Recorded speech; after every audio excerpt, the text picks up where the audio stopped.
All right, hello everyone, and peace of Christ to all of you. Today, our topic is very simple and need some listening. Always we hear, even in our churches, that Muhammad is descendant from Ishmael.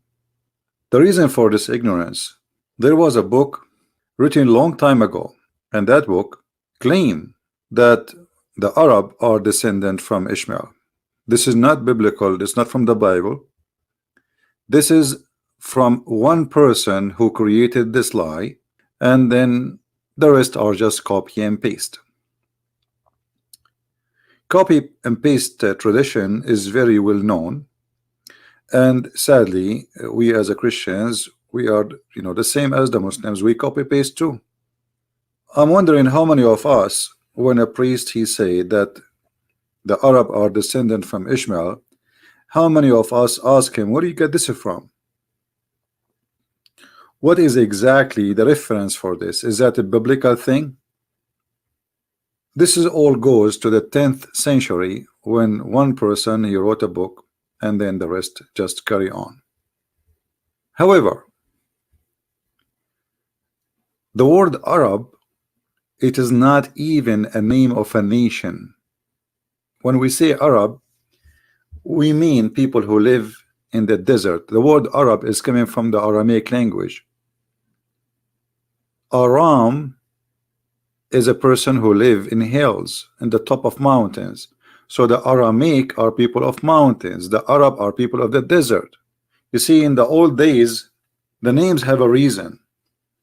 And today it should not be a different. I mean, we give names to identify object or even a person. So when we say someone is an American, well, American whoever carries citizenship of America, but doesn't mean that American is really an American, which means he is really from America. As an example, me myself, I'm not born in America. I am an immigrant, but yet I have an American passport. So who live in America, they call him American. If he is a citizen, he have the rights of a citizen, they call him American. But in fact, not everyone who live in America is an American. Whoever live in the desert, they call him Arab. It doesn't matter who is he. It doesn't matter even what language he speak. And then we go to what is called Arabic. Arabic is not a language by itself. Arabic is born of many languages. Or what we call Arabic language is a collection of Ethiopian words, Aramaic words, Hebrew words, and Persian words, etc. And those many languages they merge together, and then they made a new language. But the fact it is not really new. It's just using the old, and as everywhere, the local they have their own dialect. If you notice, when Muhammad he was speaking about Allah sending him the Quran, and Muhammad, in order to cover himself, he cannot recite the old verse twice correctly. So he come with this new lie saying that Allah he sent him the Quran in 7 letters. If you ask a Muslim or Muhammad, he will say to you, the 7 letters are 7 dialect. And you will notice here that Muhammad he used the number 7. And there is no way the Arab they have 7 dialect, which mean the Arab in the desert they have thousands of dialect. What 7 dialects?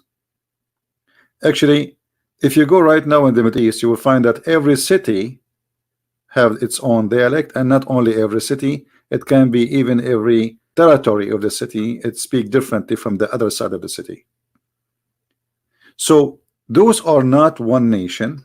Those Bedouin, they are from many different places, and I believe that there's a huge influence, or let us say inheritance, of people who they are coming from India or Pakistan today into the Middle East. If you look at the pictures as an example, this is the Prince of Qatar today, the one who is ruling Qatar. If I say to you this guy from Pakistan, you will believe me, right? Is that correct? Actually, he look 100% Pakistani. This is his father. He is a Pakistani, isn't he? Now, if we go and look at the map, you will find that those, Pakistan is really close to us. It's just a few hours by ship, and you will be in Pakistan. And that explains a lot about all the ritual practice which happened around the Kaaba. Around the Kaaba, people did dress like Hindu. They have a sheet. They show one shoulder. They shave their head. They wear a sandal. They have a black stone, and they go around it. You understand me? Arab is whoever live in the desert, they call him Arab. And the one who gave them the name is the Aramaic. If the Aramaic now exists in America, and you live in Arizona, they will call you Arab. You live in Las Vegas, they will call you Arab. All right? However, this is not really our topic, but just to give you an idea, little bit about what we will talk about. The problem is, because of the copy-paste method, the Christians, they start carrying words and they spread it even through those who they are ministers and priests. I found this is online. A Muslim guy, he made this. Descendant of Abraham. Adam, Noah, Abraham, and then Isaac, Ishmael. And then he put on the side religion date. Hinduism, Moses, the Torah, Jesus Christ. And suddenly he made a line all the way from Ishmael to Muhammad. But you see, you will not find anywhere in the Quran where it says that Muhammad is coming from Ishmael. I mean, how that is missing in the Quran? You know what I mean? Like, who is a Muslim want to show me one verse in the Quran that says Muhammad is from Ishmael? How come in the Quran give us details? Jesus is the son of Mary. Ishmael is the son of Abraham. Jacob is the son of Abraham. But where is Muhammad, the descendant of Abraham? Where in the Quran it says that? And here we need to ask ourselves a very simple question. If the Quran, the book of Muhammad itself, never says so, so how the Muslims, they come to this idea that Muhammad is from Abraham, or he is from Ishmael? You see, even the Quran mentioned to us details. Abraham have a children's, and those details are coming starting from the Bible, not from Muhammad. Muhammad, he have no idea. You see, Muhammad, you do not know what Ibrahim mean. And by the way, there's nothing that's called Ibrahim.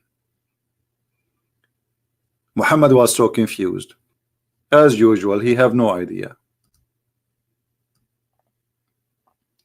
So the Quran speak about Abraham, but he do not know who is Abraham.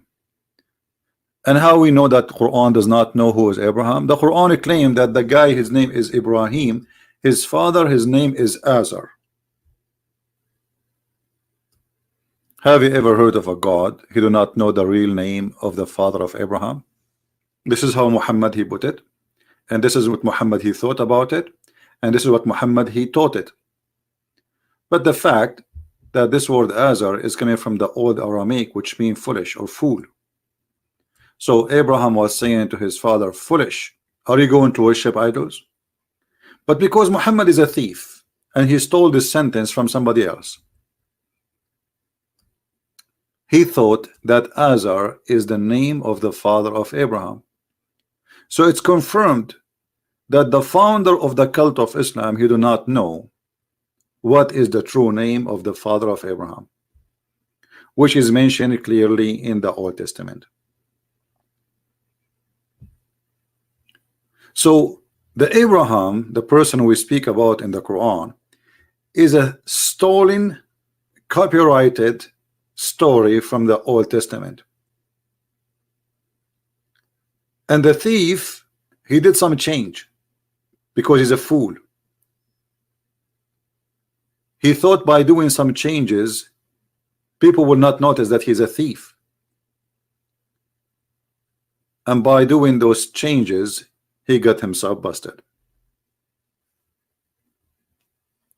Anyone who is a Christian and he say to you that the Arab is from Ishmael, tell him, show us the verses in the Bible, please, where it says so. Can we do that? Why you don't ask him, show us?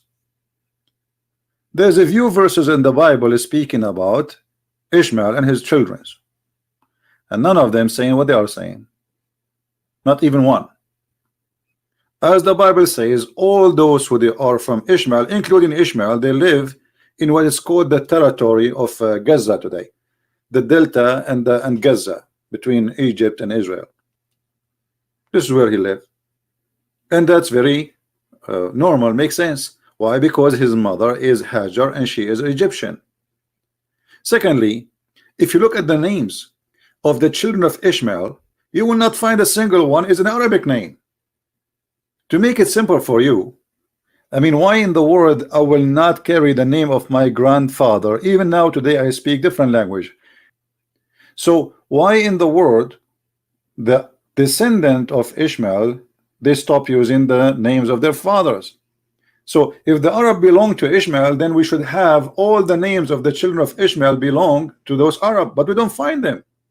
And for those who speak Arabic, in 2 seconds he will notice that none of those names fit with the Arabic language, and they mean nothing in Arabic. So the question will be, what language Ishmael he used to name his children? You know what I mean? Let us open the map. This is the map.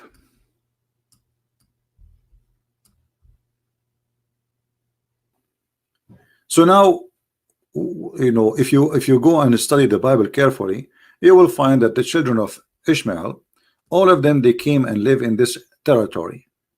Let us draw a line so people can see with us what we are talking about. We can say, generally speaking, that they live in this area.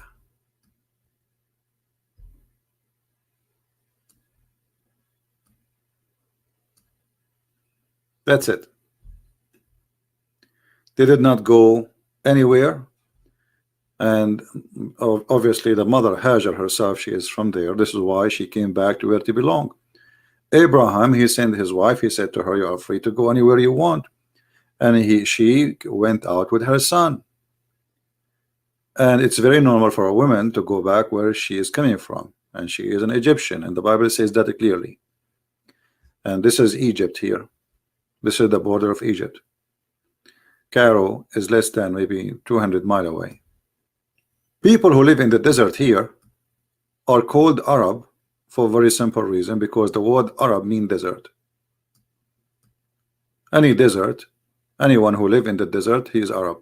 So if you live in the desert of Syria, in this area, or Iraq, you are Arab. If you live in the desert of Saudi Arabia, you are Arab. If you live in the desert of Arizona, you are Arab.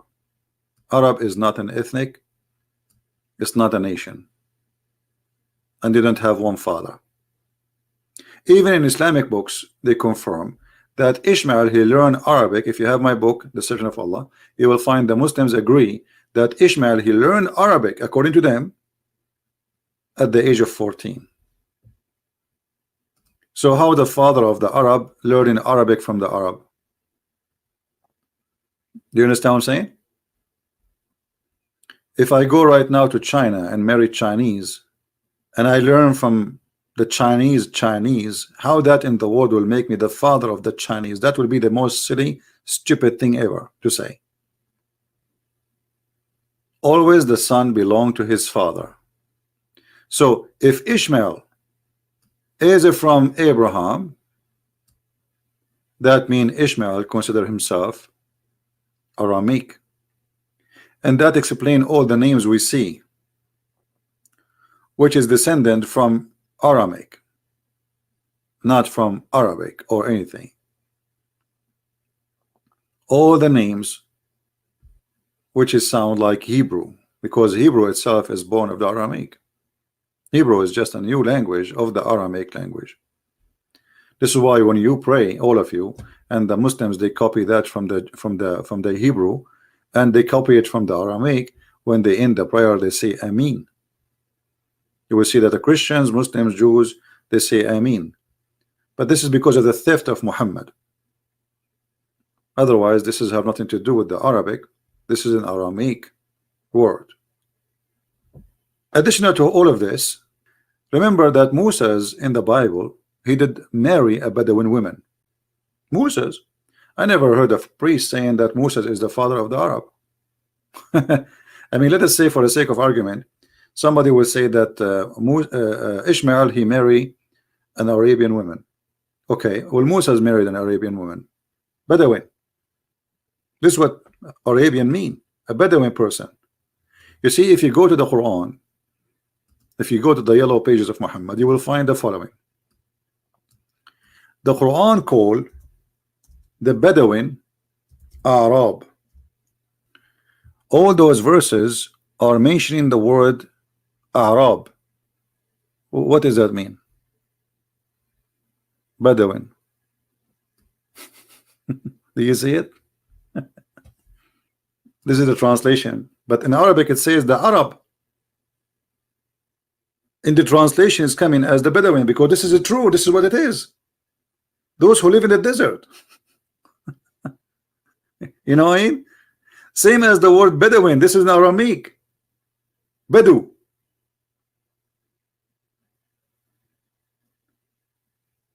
Everything you see in front of you is born of the Aramaic. Even this language here in front of us, with the letters, with the way it is written, this is Aramaic. This is, you know, like the font changed, etc. But it's still, it's in the origin of it. It's Aramaic. This is a new way, by the way, to write Arabic. I mean, this is not what this is not the way the Arabic was in the time of Muhammad. In the time of Muhammad, it was almost 80–90% of it written like Aramaic. And if you look at those numbers we see in front of us, those are Aramaic. The numbers you use today, like in English, you know, 1, 2, 3, 4, 5, 6. This is the alphabet, and it is numbers in the same time. Aramaic are the most interesting, smart, intelligent nation ever exist in history. The word Europe is Aramaic. The word Africa is Aramaic. All the numbers you see, you use today in English, those are coming from the alphabet of the Aramaic. The Aramaic alphabet is numbers. Maybe not too much clear, but you see, the alphabet you are using today, the numbers you are using today are the alphabet of the Aramaic.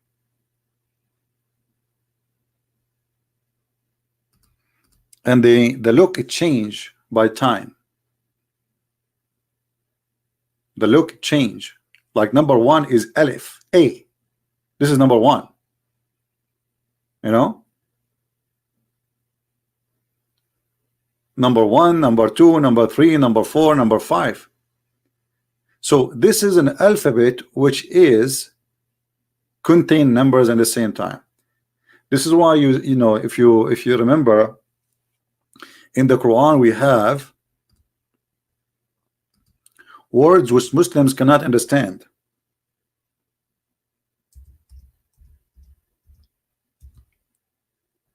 Kahayas, chapter 19, verse number 1. If you ask Muslims what this is mean, kaf, ha, ya, ain, sad. In fact, it doesn't say that in the Quran. It doesn't say kaf, ha, ya. That's silly. It's one word, as you see here. It is just one word. Kahayas. What does that mean? They don't know. Allah knows best. And they start guessing. Everyone give you his own guessing. Kahayas simply is collection of Aramaic numbers, which is alphabet, which is equal to numbers, which will give you a sentence. I mentioned to you before that Kahayas is a biblical sentence. Here you see those are the Arabic alphabet, which is born of the Aramaic. Letter A is equal to 1, letter B equal to 2, etc. So from the letter 1 to the letter 10, yeah, the numbers are equal to its position by order. So letter A is equal to 1, letter B is equal to 2, letter G is equal to 3, etc. And then the last letter in the number 10, the letter number 10, yeah, is equal to 10. Then right that after that, the letter number 11 will be double of the previous number before it. So letter number K or K is equal to 20, which means we add just 10 to every number to follow. So now L is equal to 30, M is equal to 40, etc. until we arrive to the letter number 20. And then the number will be double to the previous. You know what I mean? So this is the letter here. You will notice here right away it says 100. Qa is equal to 100. Letter after it is equal to 200. Letter after it is equal to 300, etc. until we arrive to 1000. Okay, what does that mean exactly? If we go back to Kahayas, we can take those numbers and we will see what they are equal for. This is letter Ka equal to 20. Now where is the letter Ha? Letter Ha is number 5. Where is the letter Ya? Is equal to 10. Where is the letter A? Is equal to 70. And then the last letter is Sad or Sa. All right, and this is Sa. So if we calculate those letters together, the total will be a number which is equal to the sentence, which is saying, actually let us show it to you in the screen so you can understand it better. I will put the letters next to each other.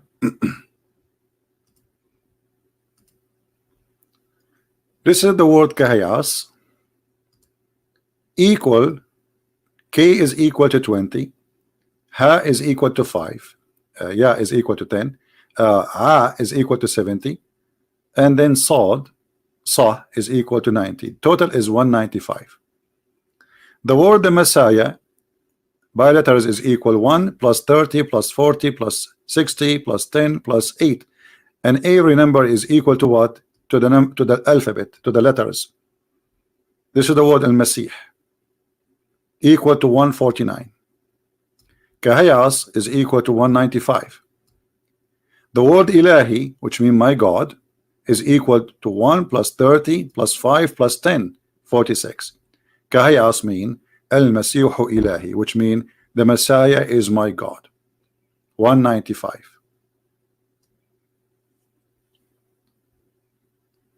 Muhammad is a thief. He stole that word. He do not know what it does mean, and not a single Muslim can tell you what this word means, because simply it is not a word. It's a coding. The Aramaic, they used to use coding, especially after Christianity spread between them. So the Roman, they start discriminating. Anyone who follow Christianity will be killed.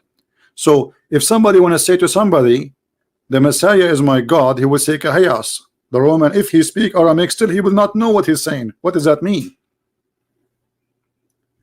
And there is something very important we need to remember about this Kahayas. Where we find the word Kahayas, anyone remember? Just to show you that this is about the Messiah. It's very clear. If we go to Kahayas, you will find that this is in the chapter of Mary. Is it? It's obvious. It is in the chapter speaking about Maryam. The first verse in the chapter of Maryam, it says, the Messiah is my God.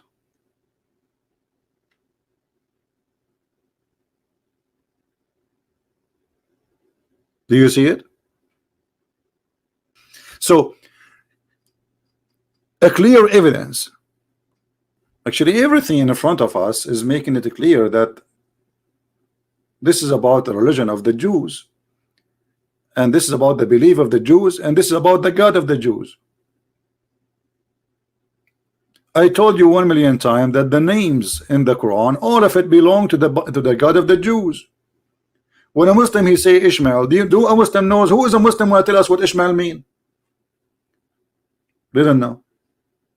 The second you say Ishmael, you are speaking about the God of the Jews. What his name? What they call him? All those names belong to the God of the Jews, the God of Moses. When you say Israel, Israel, Ishmael, even Abraham, Zechariah, all of those names are summaries of the God of the Jews. So every single page in this Quran proving to us that Muhammad is a thief and he stole names from the Bible. He do not know what they mean. No, I'm talking about names which are in the Quran, not different names. And this is what happened here. Kahiyas, Muhammad, he took it, you do not know what it means. You go to interpretation, every Muslim he give you his own. They start like predicting. Maybe ka mean kebab. They don't know. They have no idea. Because this religion is a theft. Now there is something very important too. Do you know what Jesus said even to the Jews who they are real descendant from Abraham? Anyone remember? Just to show you how we as a Christians, we are not really studying very well. We are not giving our book the time which deserve to learn from it. If we go to the book of John, the Bible according to our beloved disciple John, when the Messiah he went and he spoke, he was speaking to the Jews. The one who around him is the Jews. The Jews, they said to him, and they keep repeating to him, we are the seeds of Abraham. We are what? We are the children of Abraham. They are proud. And those are the real seeds of Abraham, not like Muhammad, who have nothing to do with Abraham, not even close.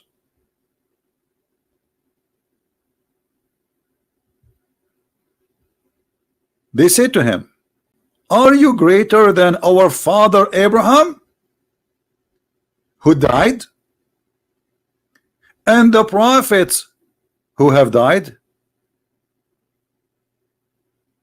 Because the Messiah he said, whoever keeps my words shall never see death. Who are you making yourself?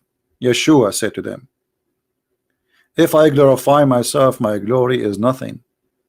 It is my Father who glorify me. He of whom you say he is our God,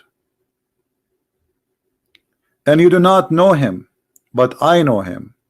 And if I had said that I do not know him, I myself would have been a liar like you.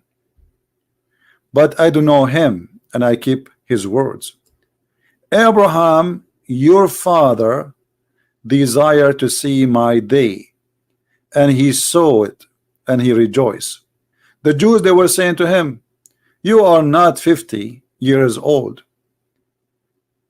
and you have seen Abraham?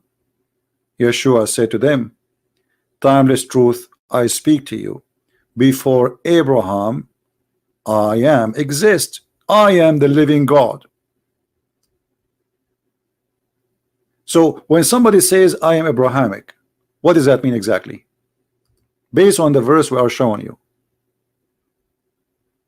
Anyone can help me? It's believe in Jesus, exactly. To be Abrahamic is to be as Abraham. He rejoiced when he saw the day of Jesus. is not just someone, he is descendant from Abraham. Jesus said to them, well, if you are from Abraham, then do the work of your father. They answered, they said to him, Abraham is our father. Yeshua, he said to them, if you were children of Abraham, you would have been doing the work of Abraham.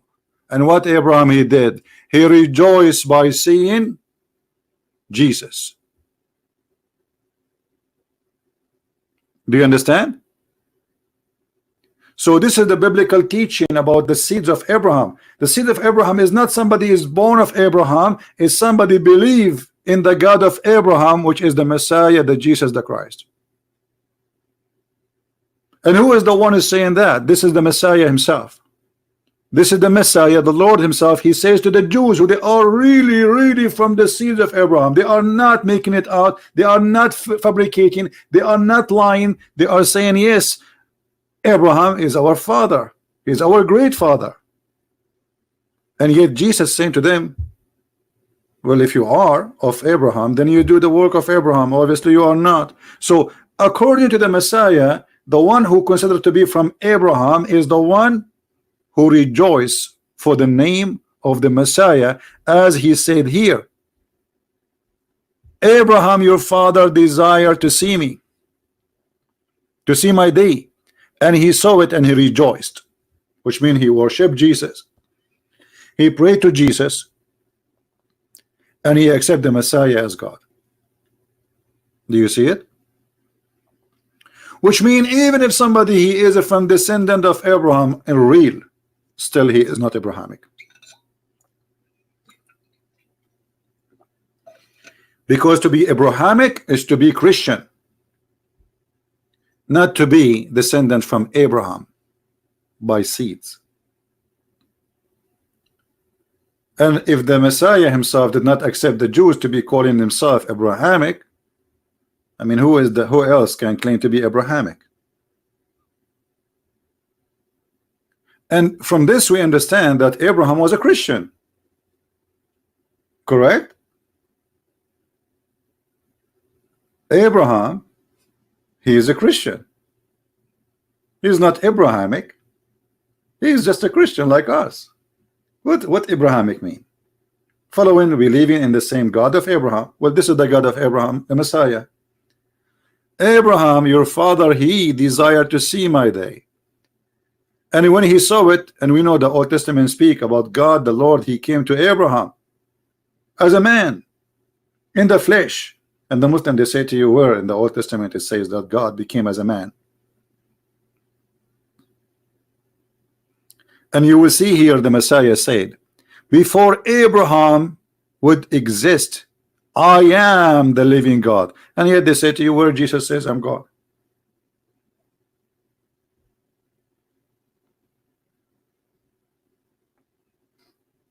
I hope we learn today something very important, that Abrahamic is those who they are Christians, not even the Jews who refuse Jesus.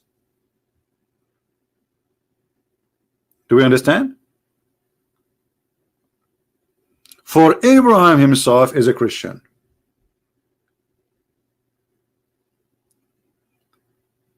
And to be Abrahamic is to do the work of your father Abraham, not to be Abrahamic by name, not to be Christian by name.